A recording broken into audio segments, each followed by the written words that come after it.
Recording studio मिस्र हाजीपुर वैशाली।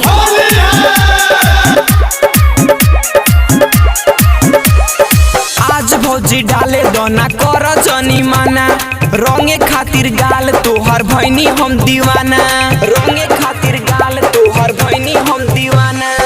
आज भौजी डाले दोना कर जनी माना, रंगे खातिर गाल तोहर भैनी हम दीवाना। देखी तोहे पिचकारी मोरा उठ गइल, रंग दौरा के डोलल देवो, डोलल देवो, डोलल देवो, रंग दौरा के डोलल देवो।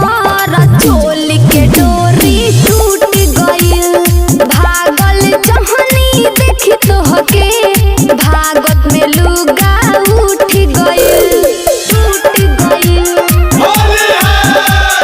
भागत में लुगा उठ गइल। डीजे कंचन राज हाजीपुर वैशाली।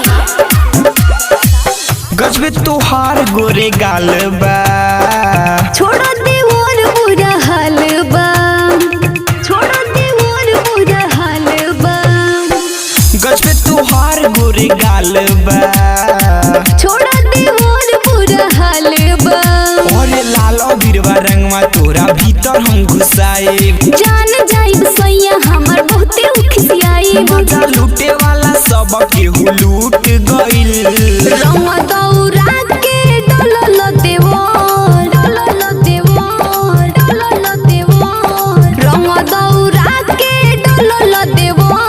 चोल के डोरी टूट गइल, भागल जहनी देखी तोहके, भागत में लुगा उठ गइल, उठ गइल, भागत में लुगा उठ गइल। डीजे कंचन राज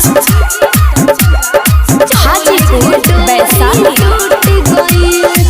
कुंदन दिलीप जमानी ना, बापा रे सानी देवरु जानी ना, बापा रे सानी देवरु जानी ना, मोनू मंटू आजमानी ना, बापा रे सानी देवरु जानी ना। और दीपू सोनू तोहरा के रंगवा